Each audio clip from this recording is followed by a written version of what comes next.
Hello friends, ഇന്ന് റവ കൊണ്ട് വളരെ പഞ്ഞി പോലൊരു അപ്പം തയ്യാറാക്കുന്നതാണ് കാണിക്കുന്നത്. അപ്പോൾ അരിയൊക്കെ അരച്ചു വെക്കാൻ മറന്നു പോകുന്ന സമയങ്ങളിൽ റവ നമുക്ക് മിക്സിയിൽ അരച്ചെടുത്തിട്ട് ഇതേ രീതിയിലുള്ളൊരു അപ്പം തയ്യാറാക്കി എടുക്കാവുന്നതാണ്. അപ്പോൾ നമുക്ക് നേരെ ഇതിൻ്റെ ഇൻഗ്രീഡിയൻസ് എന്തൊക്കെയാണെന്ന് നോക്കാം. ഞാനതിന് വേണ്ടി 1.5 കപ്പ് റവയാണ് എടുത്തിരിക്കുന്നത്. ഇതിനു വേണ്ടി നിങ്ങൾക്ക് വറുത്തതോ വറുക്കാത്തതോ ആയ റവ യൂസ് ചെയ്യാവുന്നതാണ്. ഞാനിവിടെ വറുത്ത റവയാണ് എടുത്തിരിക്കുന്നത്. ഇതൊരു മിക്സിയുടെ ജാറിലേക്ക് നമുക്ക് ചേർത്ത് കൊടുക്കാം. നമ്മൾ ഉപ്പുമാവൊക്കെ ഉണ്ടാക്കാൻ ഉപയോഗിക്കുന്ന റവയാണ് ഞാനിവിടെ എടുത്തിരിക്കുന്നത്. റവ ചേർത്തതിന് ശേഷം ഇനി ഇതിലേക്ക് ചേർക്കേണ്ടത് 3 ടേബിൾ സ്പൂൺ ഗോതമ്പ് പൊടിയാണ് ചേർത്ത് കൊടുക്കേണ്ടത്. നിങ്ങൾക്ക് വേണമെങ്കിൽ മൈദ വേണമെങ്കിലും എടുക്കാവുന്നതാണ്, ഒരു കുഴപ്പവുമില്ല. അപ്പോൾ ഞാനിവിടെ ചേർത്തിരിക്കുന്നത് ഗോതമ്പ് പൊടിയാണ്. ഇനി ഇതിലേക്ക് 1 ടീസ്പൂൺ ഈസ്റ്റാണ് ചേർത്ത് കൊടുക്കുന്നത്. ഞാൻ ഇൻസ്റ്റൻറ്റ് ഈസ്റ്റാണ് എടുത്തിരിക്കുന്നത്. നിങ്ങൾ ആക്റ്റീവ് ഡ്രൈ ഈസ്റ്റാണ് ചേർക്കുന്നതെങ്കിൽ ചെറിയ ചൂടുവെള്ളത്തിൽ കലക്കിയതിന് ശേഷം വേണം ഇതിലേക്ക് ചേർത്ത് കൊടുക്കാൻ. ഇപ്പോൾ ഈസ്റ്റ് ചേർത്തതിന് ശേഷം ഇനി ഇതിലേക്ക് നമ്മൾ 1 ടേബിൾ സ്പൂൺ ഷുഗറാണ് ചേർത്ത് കൊടുക്കുന്നത്. അപ്പോൾ ഈസ്റ്റ് ഒന്ന് ആക്റ്റീവായി കിട്ടാൻ വേണ്ടി ഷുഗർ ചേർക്കുന്നത് വളരെ നല്ലതാണ്. ഇനി ഇതിനാവശ്യമായ ഉപ്പും കൂടെ നമ്മൾ ഈ സമയത്ത് തന്നെ ചേർത്ത് കൊടുക്കുകയാണ്.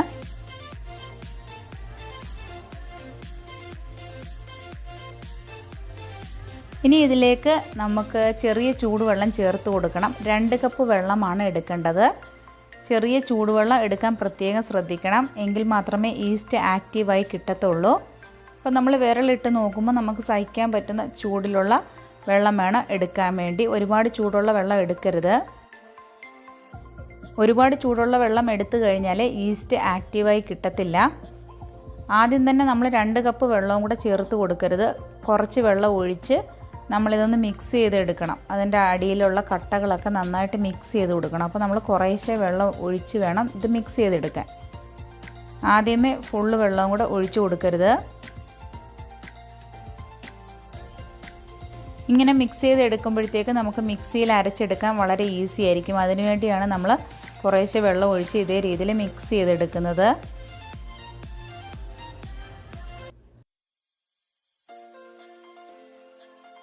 അപ്പോൾ ഒരിക്കൽ കൂടി നമ്മൾ എടുത്തിരിക്കുന്ന മെഷർമെൻറ്റ്സ് പറയുകയാണ്.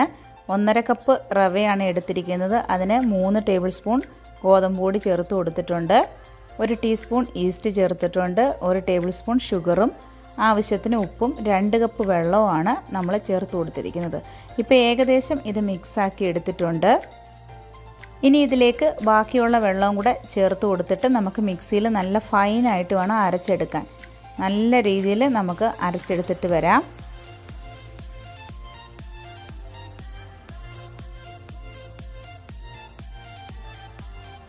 ഇപ്പോൾ ഞാൻ 2 കപ്പ് വെള്ളം ചേർത്താണ് അരച്ചെടുത്തിരിക്കുന്നത്. അപ്പോൾ ചെറുതായിട്ട് കുറുകിയാണ് ഇരിക്കുന്നത്, ഇത്രയും പോരാ.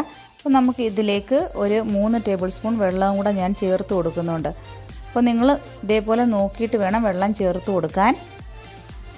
ഇപ്പോൾ നല്ല ഫൈനായിട്ട് അരച്ചെടുത്തിട്ടുണ്ട്. ഇതേ രീതിയിൽ വേണം അരച്ചെടുക്കാൻ.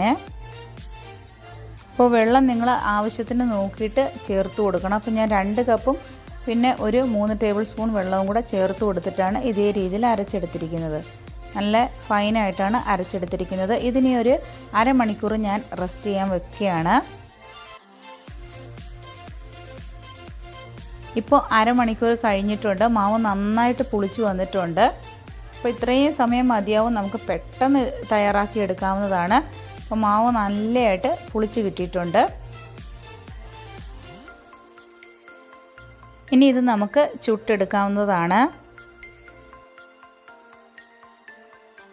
അപ്പം തയ്യാറാക്കാൻ വേണ്ടി ഞാൻ നോൺ സ്റ്റിക്കിൻ്റെ ഒരു തവയാണ് എടുത്തിരിക്കുന്നത്. അപ്പം തവ നന്നായിട്ട് ചൂടായി വന്നതിന് ശേഷം നമുക്ക് ഒരു തവി മാവ് ഇതിലേക്ക് ഒഴിച്ചു കൊടുക്കാം. ഇതിൽ ഓയിലൊന്നും തടവാതെയാണ് ഞാൻ മാവ് ഒഴിച്ചു കൊടുത്തിരിക്കുന്നത്.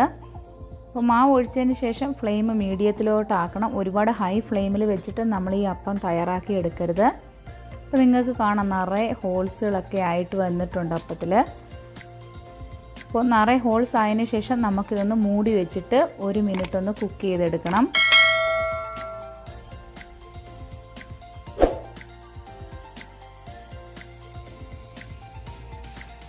ഇപ്പോൾ ഇതാ അപ്പം റെഡിയായി വന്നിട്ടുണ്ട്.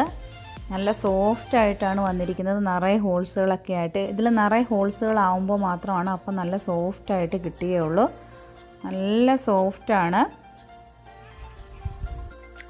നമ്മൾ സാധാരണ അരിയും തേങ്ങയൊക്കെ ഉപയോഗിച്ച് തയ്യാറാക്കുന്ന അപ്പത്തിനെയും കാട്ടിലും ടേസ്റ്റാണ് ഇതേ രീതിയിൽ തയ്യാറാക്കുമ്പോൾ. എന്തായാലും നിങ്ങൾ തീർച്ചയായിട്ടും ഇത് തയ്യാറാക്കി നോക്കണം. മാവ് ഒഴിക്കുന്നതിന് മുന്നേ കല്ല് നല്ലതായിട്ട് ചൂടായിരിക്കണം. അതിനുശേഷം ഫ്ലെയിം മീഡിയത്തിലോട്ട് മാറ്റണം. എന്നിട്ട് ഇതേ രീതിയിൽ നമുക്ക് ഒരു തവി മാവ് ഒഴിച്ചു കൊടുക്കാം. ഒരുപാടൊന്നും പരത്തേണ്ട കാര്യമില്ല. ഇതിന് അത്യാവശ്യം കട്ടി വേണം, എന്നാൽ മാത്രമേ നിറയെ ഹോൾസുകളായിട്ട് നമുക്കപ്പം നല്ല രീതിയിൽ കിട്ടുകയുള്ളൂ.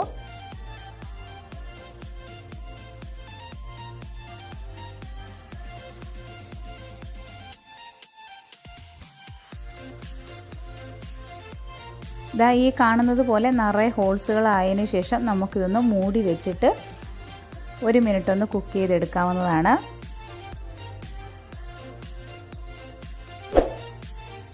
മൂടി വെച്ച് 1 മിനിറ്റ് കുക്ക് ചെയ്ത സമയം കൊണ്ട് ദാ അപ്പം നല്ല സോഫ്റ്റായിട്ട് നമുക്ക് കിട്ടിയിട്ടുണ്ട്. ഇനി ഇത് പ്ലേറ്റിലേക്ക് മാറ്റാവുന്നതാണ്. അപ്പോൾ അരി അരയ്ക്കാതെ തേങ്ങ അരയ്ക്കാതെ നമുക്ക് പെട്ടെന്ന് തയ്യാറാക്കാൻ പറ്റുന്ന ഒരു അപ്പമാണിത്. അപ്പോൾ നിങ്ങളെല്ലാവരും ഇതേ രീതിയിൽ തയ്യാറാക്കി നോക്കണം. അപ്പോൾ ഇതേപോലെ തന്നെ നമുക്ക് ബാക്കിയുള്ള മാവ് കൊണ്ടും അപ്പം തയ്യാറാക്കി എടുക്കാവുന്നതാണ്. അപ്പോൾ ഇന്ന് ഇതിൻ്റെ കൂടെ കഴിക്കാൻ വേണ്ടി ഞാൻ തയ്യാറാക്കിയിരിക്കുന്നത് ഗ്രീൻ പീസ് കറിയാണ്. അപ്പോൾ ഗ്രീൻ പീസ് കറി തേങ്ങാപ്പാലൊക്കെ ഒഴിച്ചാണ് തയ്യാറാക്കിയിരിക്കുന്നത്. അതിൻ്റെ ഒരു റെസിപ്പി ഞാൻ അടുത്ത വീഡിയോയിൽ ഇടുന്നതായിരിക്കും. അപ്പോൾ നിങ്ങൾക്ക് ഇതിൻ്റെ കൂടെ വേണമെങ്കിൽ ചിക്കൻ കറി കൂട്ടി കഴിക്കാം, അല്ലെങ്കിൽ തേങ്ങാ ചമ്മന്തി കൂട്ടി കഴിക്കാം. എന്തായാലും നല്ല ടേസ്റ്റാണ്. അപ്പോൾ ഇത്രയും ഈസി ആയിട്ട് തയ്യാറാക്കാൻ പറ്റിയ ഒരു ബ്രേക്ക്ഫാസ്റ്റ് റെസിപ്പി വേറെ ഉണ്ടോ എന്ന് ചോദിച്ചാൽ അറിയില്ല, അത്രയ്ക്കും ടേസ്റ്റാണ്. ഗ്രീൻ പീസ് കറിയും ഈ അപ്പവും നല്ല കോമ്പിനേഷനാണ്. കുട്ടികൾക്ക് ഒരുപാട് ഇഷ്ടപ്പെടും, അത്ര നല്ല ടേസ്റ്റാണ് ഇതിന്. അപ്പോൾ നമ്മൾ മൂടി വെച്ച് 1 മിനിറ്റ് കുക്ക് ചെയ്തപ്പോഴത്തേക്ക് ദാ അടുത്ത അപ്പവും ഇതേ രീതിയിൽ തയ്യാറാക്കി കിട്ടിയിട്ടുണ്ട്. നല്ല സോഫ്റ്റാണ്. ഇനി ഇത് പ്ലേറ്റിലോട്ട് മാറ്റാം.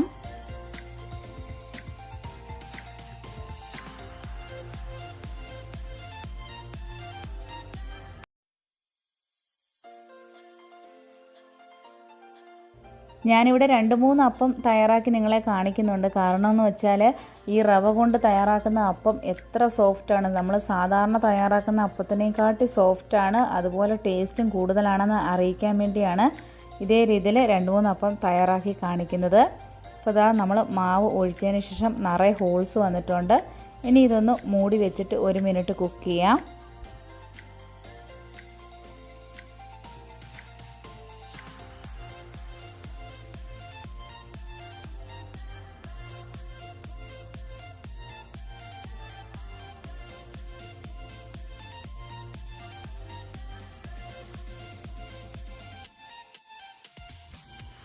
ഇതാ 1 മിനിറ്റ് കഴിഞ്ഞിട്ടുണ്ട്. ഇതാ നോക്കിക്കേ, റവ കൊണ്ടുള്ള പഞ്ഞി പോലത്തെ, എന്താ പറയുന്ന, പഞ്ഞിക്കുട്ടൻ പോലുള്ള അപ്പം തയ്യാറായിട്ടുണ്ട്.